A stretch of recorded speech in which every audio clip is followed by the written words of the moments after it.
Thank you, Chair. We are a part of the research, the regional research that was conducted in Sri Lanka, Nepal, and Bangladesh. And my presentation will primarily focus on the work that we have done in Nepal. So, on the onset of the presentations, let me share with you that Nepal is currently in a transition state. Right? We are moving from a unitary administrative system to the federal system. With these changes, when we have started this research, there are many laws and the policies that are being formulated with that to make it align with the new systems, and many institutions are being set up to align with the system. So it was a bit a challenge for us when we started this research, basically focusing on the policy and the laws part. So many of the laws are being set up, and some of the laws that are past laws are being reviewed. So that's the country situation that we are in.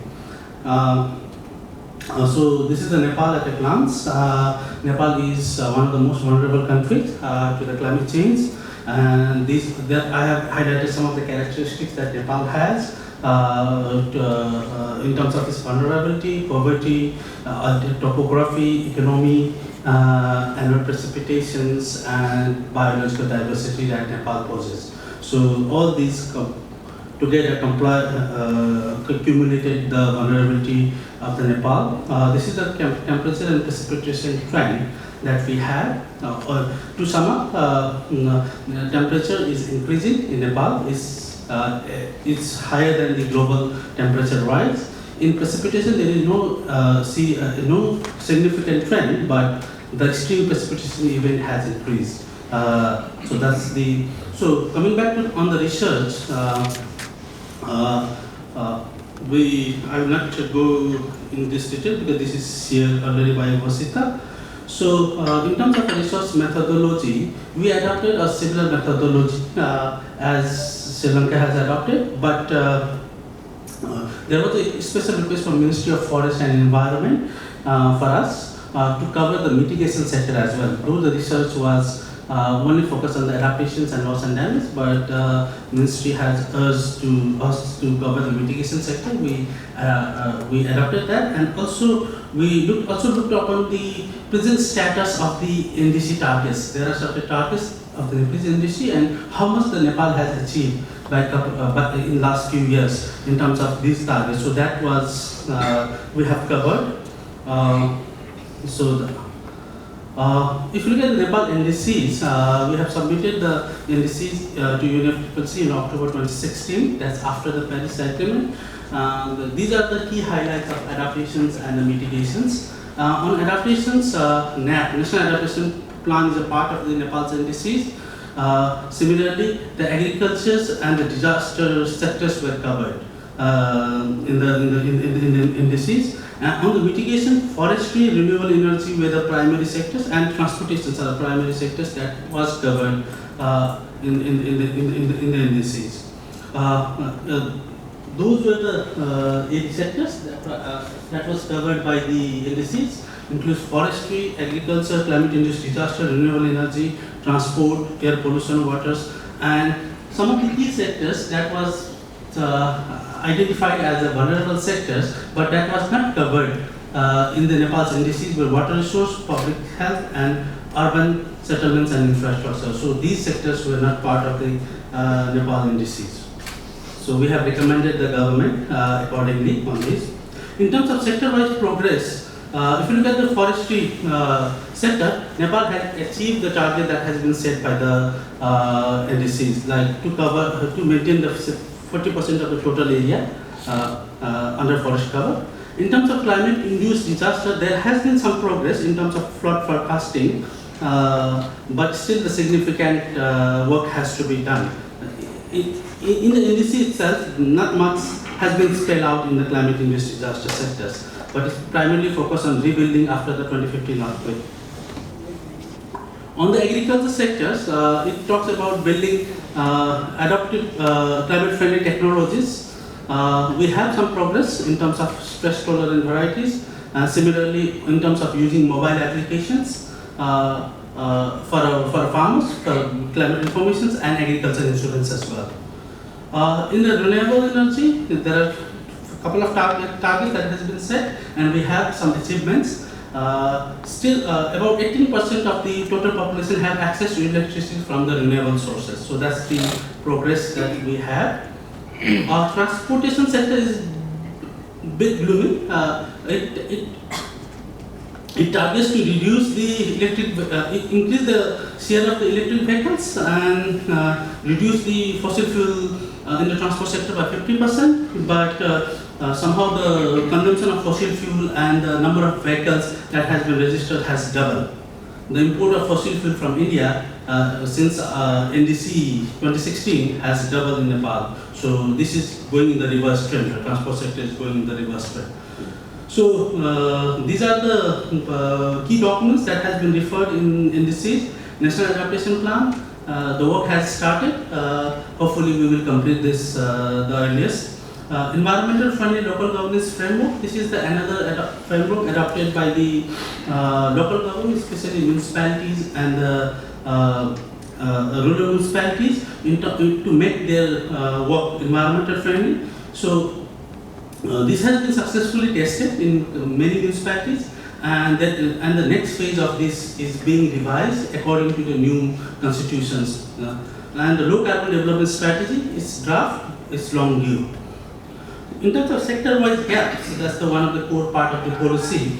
In terms of forestry, if you look at the national policies, it focuses both on adaptation and mitigations in the national policy. However, the NDC primarily focus on the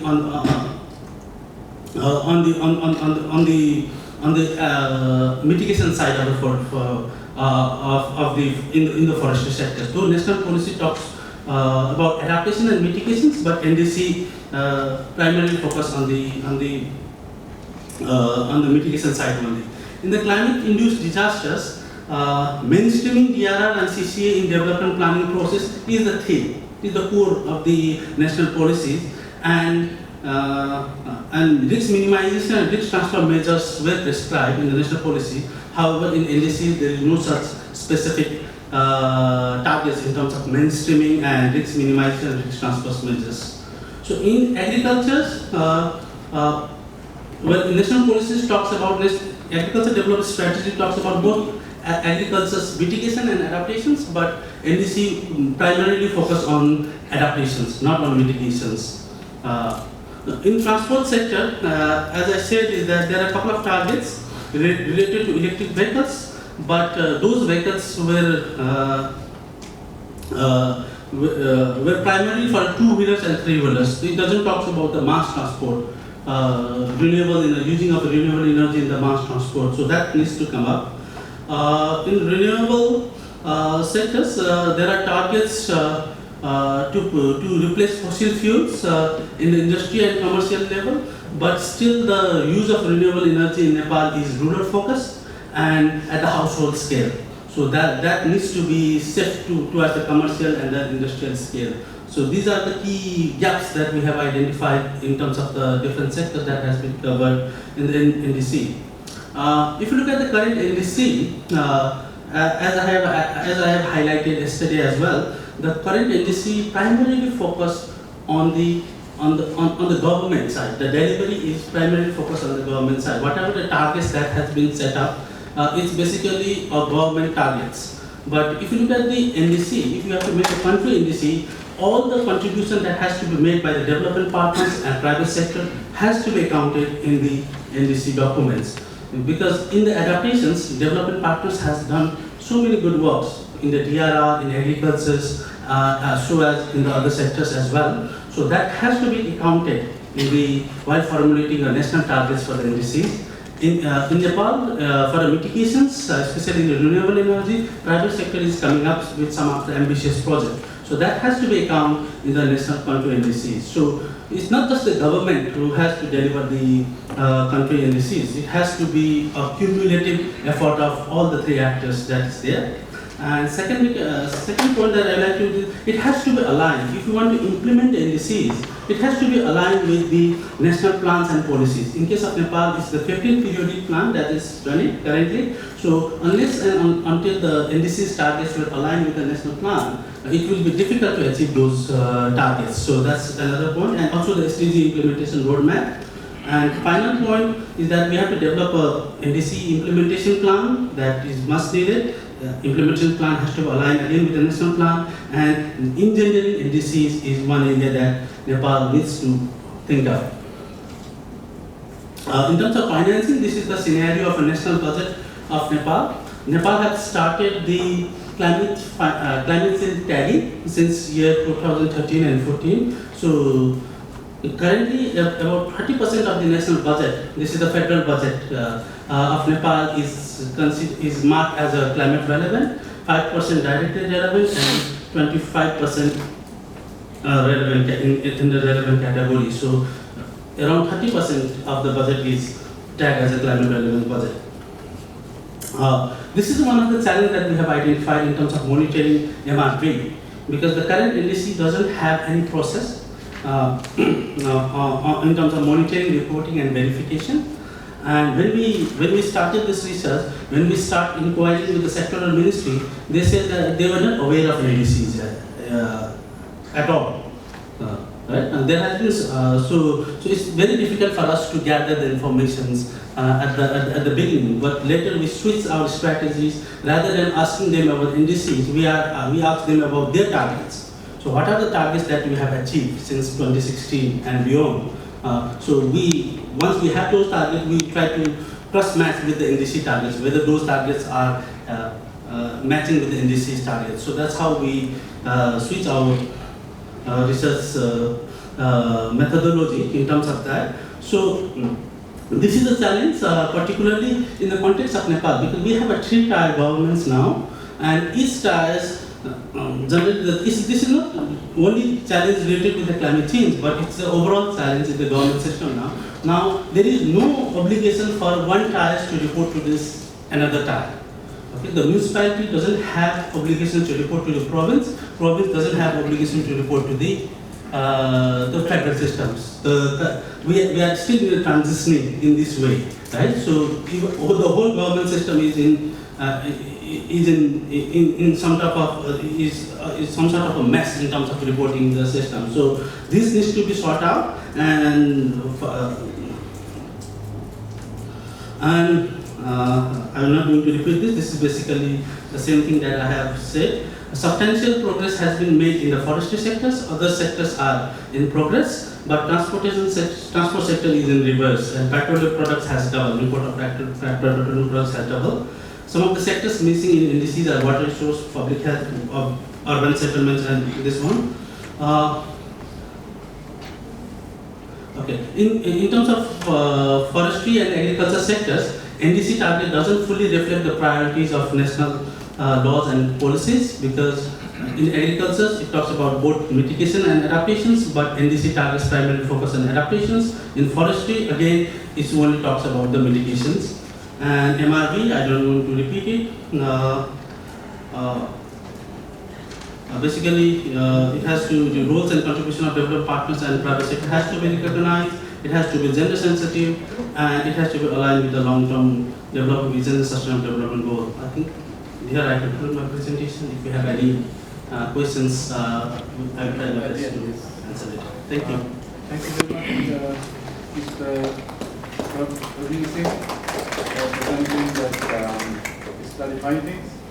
So climate change adverse impact of years and experiencing in Nepal also, and also in this study that mitigation is also have been incorporated. It's also I think new thing compared to Sri Lanka, and also under this study it has been identified that the most vulnerable sectors are missing in the map of Nepal.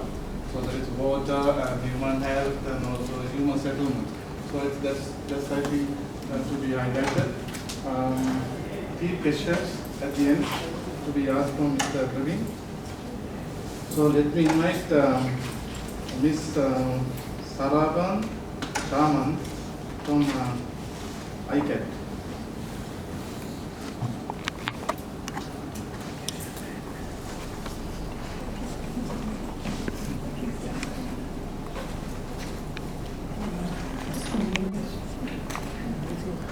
Sorry.